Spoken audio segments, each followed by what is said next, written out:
Hi everyone, hope you're doing well from wherever you're watching this channel, depending on your time zone.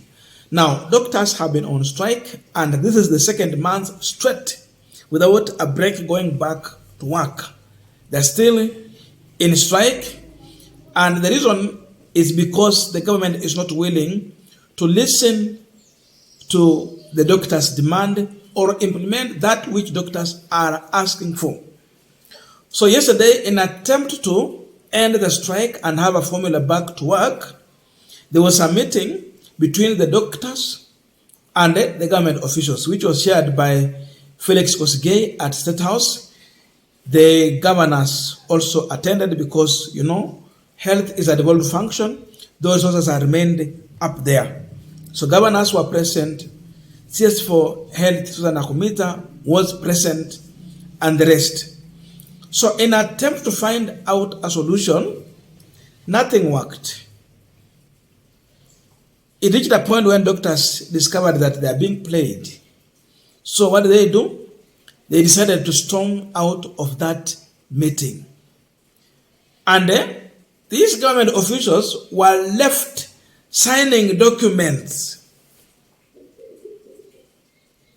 themselves. But doctors said, we are not part of this. And this was the situation.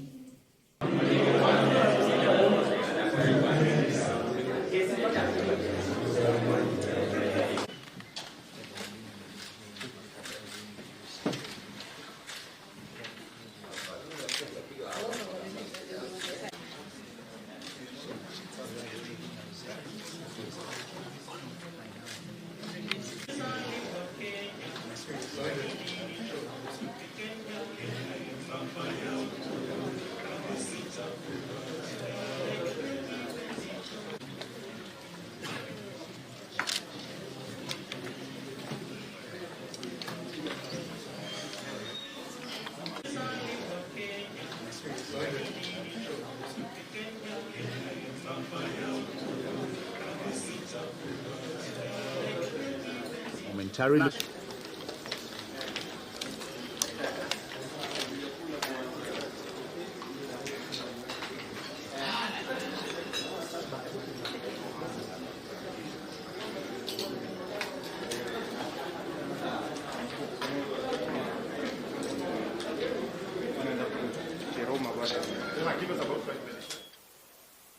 Members of the Fourth Estate, poleni sana tumewaweka. Poleni sana, but you are here. We shall be having a signing ceremony, which will be chaired by the Head of Public Service. And as they are moving to sit down, allow me to tell you the individuals who are flanking the Head of Public Service. We have CS Health, Susan Nakumicha. We have CS Labor, Florence Bore. And also we have the Vice Chair of the COG, Governor Ahmed Abdullahi. We have Governor Muthomi Njuki, who chairs the Committee for Health. We have Governor Mutahi Kahiga, who chairs. We have PS Shadrach Mwadime, State Department Labor. We have PS Amos Kadesha, State Department Services, and we have Honorable Solicitor General Shadrach Mose. The doctors were getting out to consult.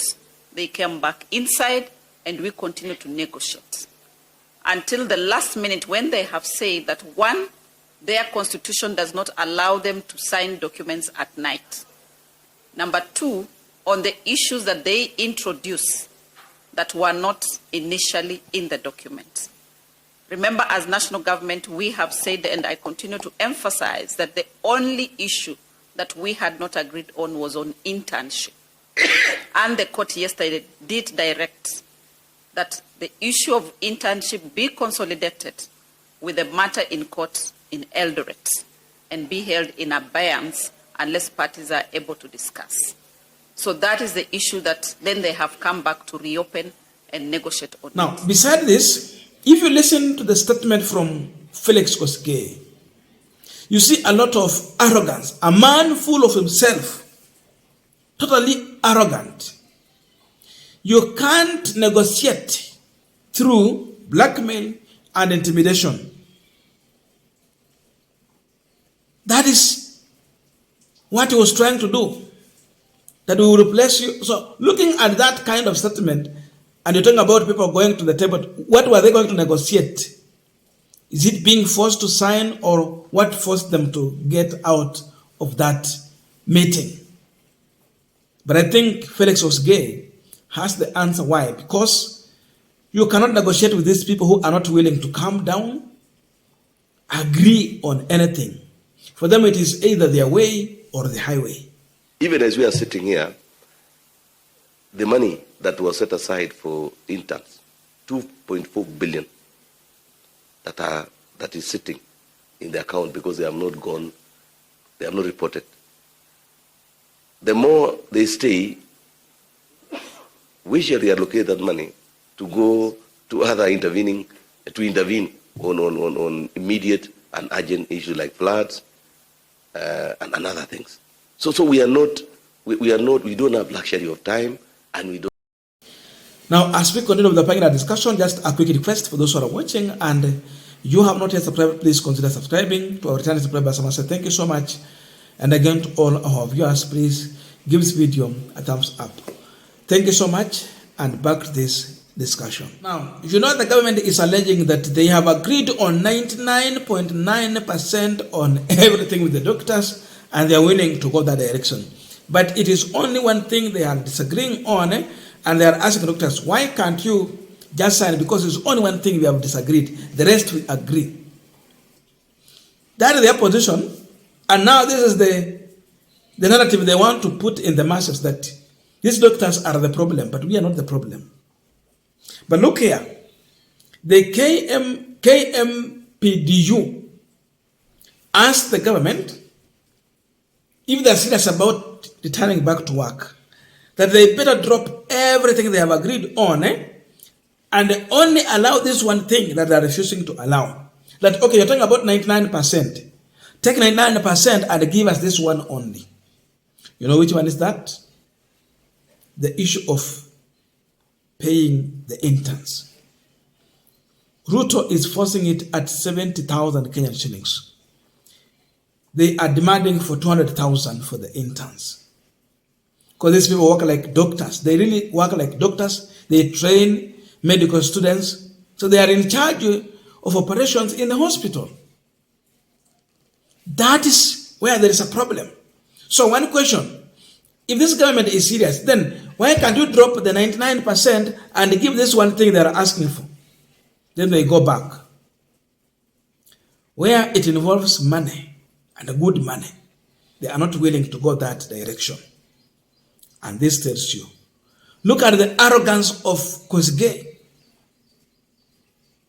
Huyu ndio mtu wa kuandika wa public service. He's saying we will replace you. You cannot threaten doctors like that, or any other civil servant that will ama walimu ya kwamba tutawa replace. How?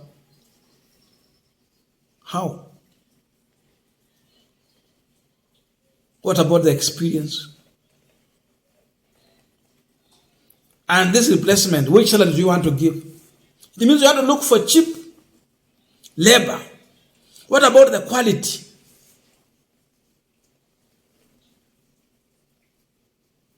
So this government is not willing, and this is one of the reasons why doctors storm out of that meeting.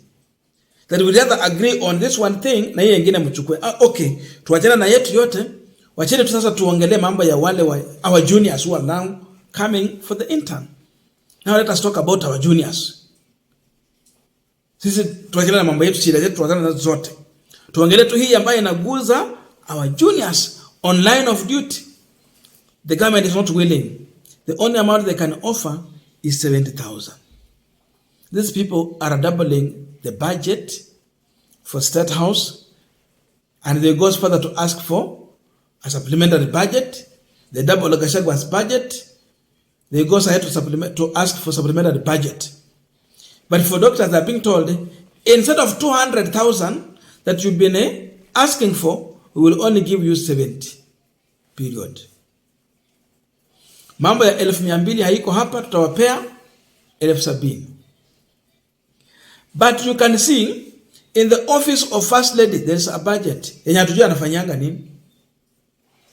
The office of the spouse of the president, kuna pesa pale. Ingawa yetu tunaona saa zingine kuna miradi anasukuma. Hatujafika mwisho. The office of the spouse of the prime minister, kuna budget iko. Hatujui zinafanyanga kazi gani.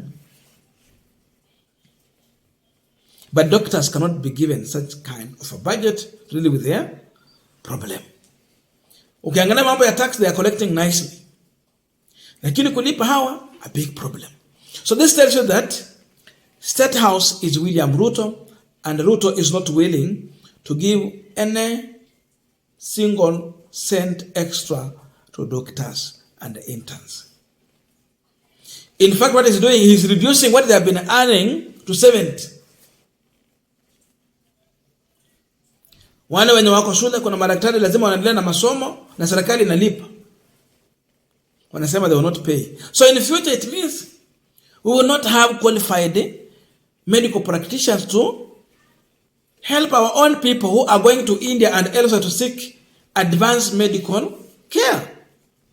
Tutafukuwa namna gani? As a nation, we have to listen to what doctors are asking for. These people have genuine reasons why they are on strike.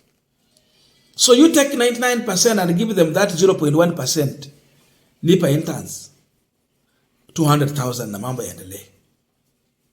So this meeting was thwarted. That means the protest is still going on, or a strike.